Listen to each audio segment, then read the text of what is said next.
दोस्तों आज की वीडियो में डिस्कस करूंगी पौधों में नाइट्रोजन के क्या क्या कार्य होते हैं, नाइट्रोजन पोषक तत्व क्यों आवश्यक होता है, इसकी कमी को आप कैसे पहचान कर सकते हैं और नाइट्रोजन युक्त फर्टिलाइजर कितने प्रकार के आते हैं, किस किस टाइप के फर्टिलाइजर का किस किस तरीके से आप यूज कर सकते हैं। नाइट्रोजन पोषक तत्व के बारे में संपूर्ण जानकारी कवर करूंगी, तो वीडियो के अंत तक जरूर बने रहें। नमस्कार दोस्तों, मैं हूं अनीता सिंह, आप देख रहे हैं आपका अपना YouTube channel Indian organic journey. दोस्तों वीडियो शुरू होने से पहले प्लीज़ चैनल को सब्सक्राइब जरूर करें, बेल आइकन को प्रेस करें, जिससे कि हमारे सारे लेटेस्ट अपडेट आप तक फटाफट पहुंचते रहें। सबसे पहले दोस्तों नाइट्रोजन के बारे में बेसिक इन्फॉर्मेशन अगर कवर की जाए तो नाइट्रोजन प्राइमरी न्यूट्रिएंट होता है, यानी कि सबसे ज़्यादा नाइट्रोजन की आवश्यकता होती है। ये मुख्य पोषक तत्व होता है। नाइट्रोजन को किंग ऑफ प्लांट न्यूट्रिएंट्स भी कहते हैं। हवा में नाइट्रोजन गैस N2 के रूप में उपस्थित होती है। लगभग 78% नाइट्रोजन होती है। नाइट्रोजन खनिज अखनिज दोनों ही तरीके से पौधे अपटेक करते हैं, यानी कि नाइट्रोजन मिनरल और नॉन मिनरल दोनों ही प्रकार से अपटेक किया जाता है। पौधे नाइट्रोजन को नाइट्रेट फॉर्म में अपटेक करते हैं और राइस की फसल ऐसी है जो कि नाइट्रोजन को अमोनिकल फॉर्म में अपटेक करती है। अब नाइट्रोजन के क्या क्या कार्य होते हैं सभी किसान दोस्त जानते हैं, जैसा कि नाइट्रोजन की उपस्थिति में ही क्लोरोफिल का निर्माण होता है। फोटोसिंथेसिस की प्रक्रिया कंप्लीट होती है, जिसकी वजह से पौधे भोजन का निर्माण कर पाते हैं और क्लोरोफिल का निर्माण होता है। पौधे हरे भरे रहते हैं, यानी हरी भरी फसल के लिए पौधों को हरा भरा रखने के लिए नाइट्रोजन की आवश्यकता होती है। सेकंड, नाइट्रोजन की उपस्थिति में एमिनो एसिड बनता है। एमिनो एसिड की उपस्थिति में प्रोटीन का निर्माण होता है। तो प्रोटीन का निर्माण होगा तभी पौधे की प्रॉपर तरीके से ग्रोथ हो पाती है। इसलिए एमिनो एसिड निर्माण के लिए नाइट्रोजन की आवश्यकता होती है। और थर्ड जो इसका बेनिफिट है वो सबसे इम्पोर्टेंट है कि फॉस्फोरस, पोटेशियम, कैल्शियम यानी कि अन्य पोषक तत्वों को अपटेक करने के लिए नाइट्रोजन की आवश्यकता होती है। पौधे नाइट्रोजन की अनुपस्थिति में अन्य किसी पोषक तत्व का अपटेक नहीं कर पाते हैं, इसलिए पौधे की हर अवस्था में नाइट्रोजन की आवश्यकता होती है। वेजिटेटिव ग्रोथ के समय ज़्यादा आवश्यकता होती है, बाकी अन्य स्टेज में कम आवश्यकता होती है। और नेक्स्ट बेनिफिट, कोशिका विभाजन में भाग लेता है नाइट्रोजन, जिससे कि पौधे की वृद्धि होती है। नाइट्रोजन से पौधे और पत्तियां सॉफ्ट होती हैं। अब नेक्स्ट पॉइंट दोस्तों कि नाइट्रोजन की कमी से क्या क्या नुकसान हो सकता है फसलों में और डिफिशियंसी को आप कैसे पहचान कर सकते हैं। तो नाइट्रोजन की वजह से क्लोरोफिल का निर्माण होता है। क्लोरोफिल का अगर निर्माण नहीं होगा, नाइट्रोजन की कमी होगी, तो पौधे हल्के हरे रंग के हो जाएंगे। फिर धीरे धीरे पौधे की पुरानी पत्तियां पीली होंगी और पुरानी पत्तियों से नई पत्तियों की तरफ पीलापन बढ़ेगा, क्योंकि नाइट्रोजन है ये चलायमान होता है। नाइट्रोजन की कमी होगी तो पुरानी पत्तियों से नाइट्रोजन नई पत्तियों की तरफ चला जाता है, तो पुरानी पत्तियां पीली हो जाती हैं। और जैसे जैसे डिफिशियंसी होती जाएगी वैसे वैसे पीलापन पुरानी पत्तियों से नई पत्तियों की तरफ बढ़ेगा। और इस तरीके से अगर ज़्यादा डिफिशियंसी होगी तो पूरे पौधे की पूरी पत्तियां पीली हो जाएंगी और ड्रॉप हो जाएंगी। ये इसका नुकसान भी है और पहचान होती है। स्टार्टिंग स्टेज में देखिए कि पुरानी पत्तियों में पीलापन आएगा। नेक्स्ट इसकी वजह से नुकसान होता है कि बढ़वार रुक जाएगी, ग्रोथ नहीं होगी, किसी भी पोषक तत्व का अपटेक नहीं होगा, नाइट्रोजन की डिफिशियंसी रहेगी। तो इस तरीके से इसकी डिफिशियंसी है तो बहुत सारे नुकसान भी फसलों में देखने को मिलेगा। अब इम्पोर्टेंट टॉपिक की दोस्तों, नाइट्रोजन युक्त फर्टिलाइजर यानी कि नाइट्रोजन एक्सिस मात्रा में, ज़्यादा मात्रा में आपने फसलों में यूज किया तो उसके क्या असर देखने को मिलेंगे। तो एक तो कि बढ़वार बहुत ज़्यादा हो जाएगी। गेहूं, धान वगैरह की जैसी फसलें हैं जिनमें दाना भरते समय फसल गिरने के चांसेज होते हैं। अगर फसल पकने से पहले ही गिर जाएगी तो किसान को सीधा सीधा नुकसान प्रोडक्शन पे होता है, प्रोडक्शन कम मिलेगा। तो ये एक नुकसान हो गया। ऐसी फसलें जिनमें कि बहुत ज़्यादा बढ़वार नहीं चाहिए होती है, उनमें नाइट्रोजन युक्त फर्टिलाइजर आप लिमिट के ही यूज करें।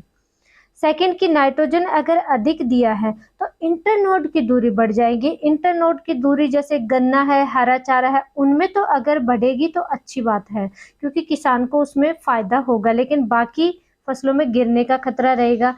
इंटरनोड यानी कि एक शाखा से दूसरे शाखा के बीच की जो दूरी होती है वो बढ़ जाएगी, तो फिर फ्लावर भी कम आएंगे, फल भी कम लगेंगे, पौधे की सारी एनर्जी वेजिटेटिव ग्रोथ में चली जाएगी, तो फ्लावर कम आएंगे और फ्रूट भी कम लगेंगे, यानी फ्रूट प्रोडक्शन कम होगा। और नाइट्रोजन के अधिक मात्रा से पौधे या फसलों का कलर डार्क ग्रीन कलर हो जाएगा, ज्यादा हरा कलर होगा। उससे क्या होगा, इंसेक्ट पौधों की तरफ ज्यादा अट्रैक्ट होंगे और इंसेक्ट का प्रकोप ज्यादा होगा। और अब दोस्तों की नाइट्रोजन युक्त फर्टिलाइजर कितने टाइप के आते हैं, किस तरीके से इनको पौधे अपटेक करते हैं और किस तरीके से एग्रीकल्चर में इनका यूज किया जाना चाहिए। तो सबसे पहला जो आता है वो आता है एमाइड फर्टिलाइजर, जो कि एक कार्बनिक यौगिक होता है, इसको कार्बामाइड भी कहते हैं। वाटर सोलेबल ये फर्टिलाइजर होता है, आसानी से मिट्टी में डिकम्पोज हो जाते हैं और नाइट्रोजन अमाइड फॉर्म में होता है। अमाइड से अमोनिकल फॉर्म में चेंज होती है नाइट्रोजन, और अमोनिकल फॉर्म से नाइट्रेट फॉर्म में कन्वर्ट होती है और नाइट्रेट फॉर्म में पौधे अपटेक करते हैं। और अमाइड फर्टिलाइजर में सबसे ज़्यादा जो यूज करते हैं किसान वो है यूरिया फर्टिलाइजर, जो कि सफ़ेद रंगहीन गंधहीन ठोस पदार्थ होता है और रासायनिक फर्टिलाइजर ये होता है। और नाइट्रोजन के लिए सेकंड टाइप का फर्टिलाइजर होता है वो है अमोनिकल फर्टिलाइजर, ये प्लस में होता है दोस्तों, और सॉइल होती है वो माइनस में होती है। तो सबसे अच्छी बात यह है कि लीचिंग लॉस कम होता है, इस फर्टिलाइजर को अगर आप यूज करेंगे तो जो लीचिंग की समस्या होगी वो कम होती है। नाइट्रोजन अमोनिकल फॉर्म में होती है, वाटर सोलेबल ये फर्टिलाइजर होते हैं, और राइस की फसल नाइट्रोजन को अमोनिकल फॉर्म में ही एब्जॉर्ब करती है। इसलिए अगर राइस की खेती आप करते हैं तो अमोनिकल फॉर्म में जो भी फर्टिलाइजर आते हैं उनका यूज करेंगे तो जल्दी रिजल्ट मिलेगा और अच्छा रिजल्ट आपकी फसल में मिलेगा। और अमोनिकल फर्टिलाइजर जो किसान सबसे ज़्यादा यूज करते हैं वो है अमोनियम सल्फेट, जिसमें कि नाइट्रोजन होता है 20.5 से लगभग 21% होता है और सल्फर लगभग 24% होता है। नाइट्रोजन और सल्फर का कॉम्बिनेशन ये आता है। सेकंड दोस्तों, अभी थोड़े दिन पहले ही मेरा एक वीडियो आया था अमोनियम फॉस्फेट सल्फेट, इसमें भी नाइट्रोजन अमोनियम फॉर्म में होता है।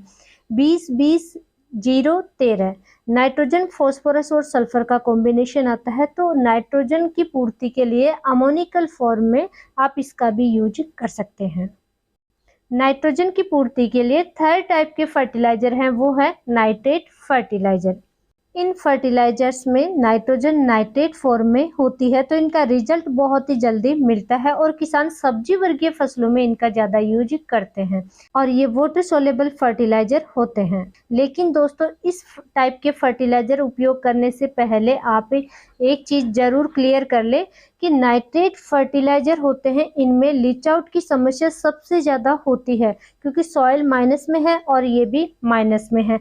तो माइनस माइनस में हो गए यानी कि इनकी बॉन्ड में अट्रैक्शन नहीं होगा और अट्रैक्शन नहीं होगा तो लीच आउट की समस्या ज़्यादा होगी।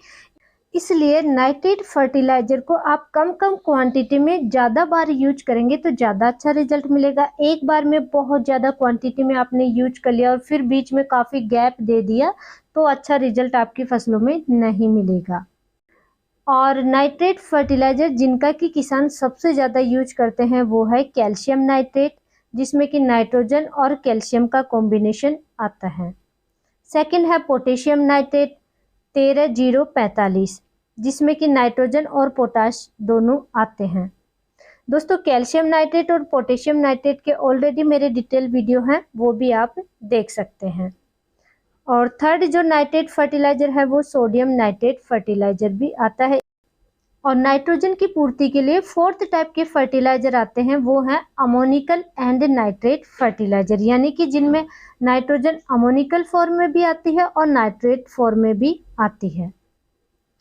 इसके एग्जाम्पल में अगर देखें तो calcium ammonium nitrate CAN fertiliser आता है।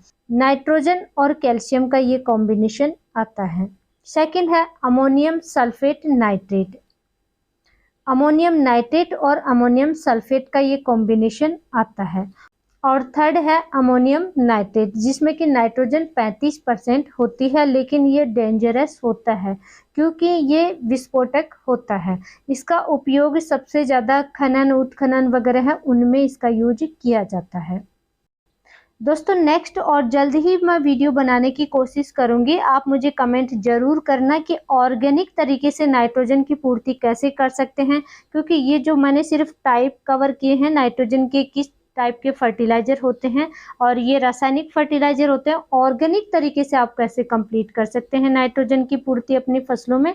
बहुत लेंथी टॉपिक है, इसमें कवर करूंगी तो वीडियो बहुत ज़्यादा लेंथी हो जाएगा, इसलिए ज़्यादा से ज़्यादा इस वीडियो के नीचे कमेंट करें तो मैं जल्दी वीडियो बनाने की कोशिश करूंगी। जानकारी अच्छी लगी वीडियो को लाइक करें, चैनल को सब्सक्राइब करें, ज़्यादा से ज़्यादा किसान दोस्तों तक शेयर जरूर करें। धन्यवाद।